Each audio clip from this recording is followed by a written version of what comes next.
ومحمدا رسول الله ويقيني. Sahabat Muslim, banyak kita jumpai sekarang ini lukisan wajah tokoh tertentu yang dipajang di toko untuk dijual atau digelar di pameran tertentu. Selain itu juga banyak pelukis yang menggambarkan binatang-binatang dan juga menggambarkan wajah-wajah manusia sesuai dengan apa yang ada di dalam pikirannya. Dengan kata lain, mereka melukis sesuai dengan imajinasi mereka. Setelah ide itu muncul, lalu mereka luahkan ke dalam secari kertas, kain dan media gambar lainnya dengan menggunakan bahan tinta, cat warna, pensil, pulpen dan sekarang malah banyak yang melukis menggunakan aplikasi di handphone dan media laptop atau komputer. Lantas, bagaimanakah hukum melukis gambar-gambar bernyawa? Lalu apa ancaman bagi mereka? Mari simak ulasannya.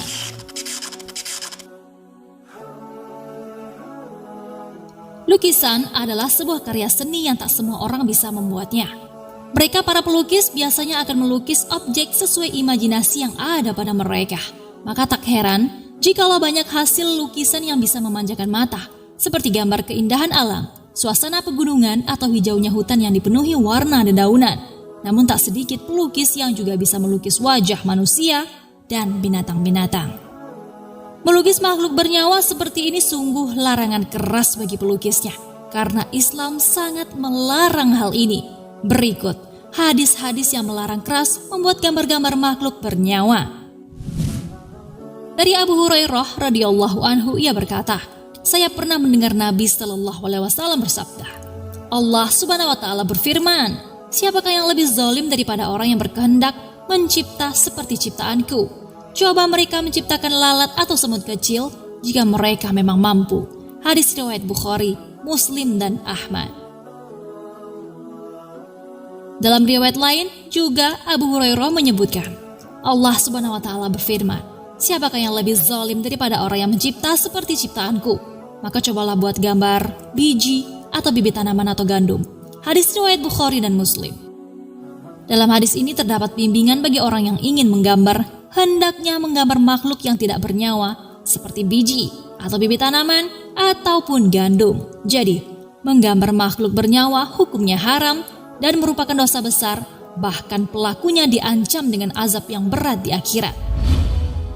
Dari Abdullah bin Mas'ud radhiyallahu anhu dari Nabi Shallallahu Alaihi Wasallam bahwa beliau pernah bersabda, sesungguhnya manusia yang paling keras siksaannya di sisi Allah pada hari kiamat adalah tukang penggambar. Hadis riwayat Bukhari dan Muslim. Lalu hadis dari Abdullah bin Umar radhiyallahu anhuma, dia berkata, Rasulullah Shallallahu Alaihi Wasallam juga bersabda, sesungguhnya mereka yang membuat gambar-gambar akan disiksa pada hari kiamat. Akan dikatakan kepada mereka, hidupkanlah apa yang kalian ciptakan. Hadis riwayat Bukhari dan Muslim. Dari Ibnu Abbas radhiyallahu anhuma, ia berkata bahwa Rasulullah Shallallahu Alaihi Wasallam bersabda, barang siapa yang membuat gambar, ia akan disiksa hingga ia bisa meniupkan ruh pada gambar yang ia buat. Namun kenyataannya, ia tidak bisa meniupnya. Hadis riwayat An-Nasa'i dan Ahmad. Selain itu, Sa'id bin Abil Hasan juga pernah berkata, aku dahulu pernah berada di sisi Ibnu Abbas radhiyallahu anhuma. Ketika itu ada seseorang yang mendatangi beliau, lantas ia pun berkata, wahai Abu Abbas, aku adalah manusia. Penghasilanku berasal dari hasil karya tanganku. Aku biasa membuat gambar seperti ini.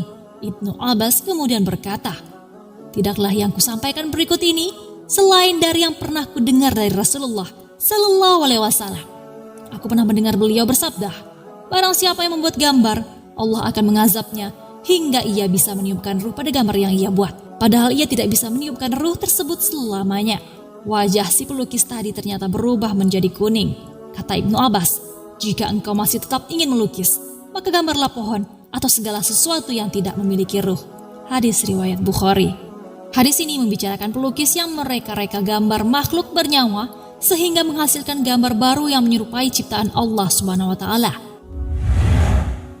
Selanjutnya dari Aisyah radhiyallahu anha, ia juga pernah mengatakan bahwa Ummu Habibah dan Ummu Salamah menceritakan ada gereja yang mereka lihat di Habasyah.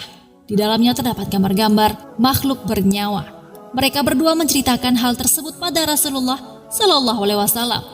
Beliau lalu bersabda, Gambar-gambar tersebut adalah gambar-gambar orang yang dahulunya merupakan orang soleh, lalu meninggal.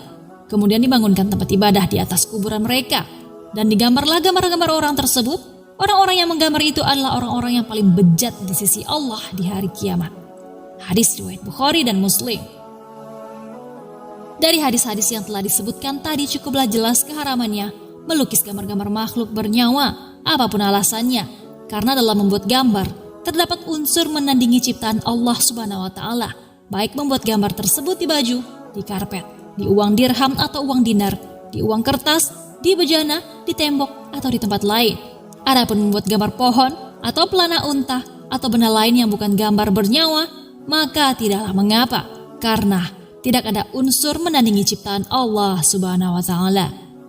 Wallahu a'lam bishawab.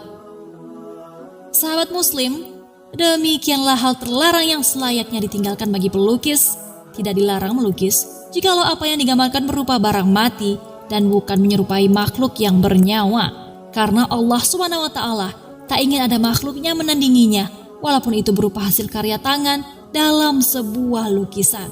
Mudah-mudahan Allah Subhanahu wa Ta'ala mengampuni kita yang mungkin pernah melalaikan larangan ini, entah karena belum tahu atau mungkin benar-benar tidak mengetahuinya. Amin ya Rabbal Alamin. Jangan lupa berbagi informasi dengan cara share video ini, karena barang siapa yang menunjuki kepada kebaikan, maka dia mendapatkan pahala seperti pahala orang yang mengerjakannya.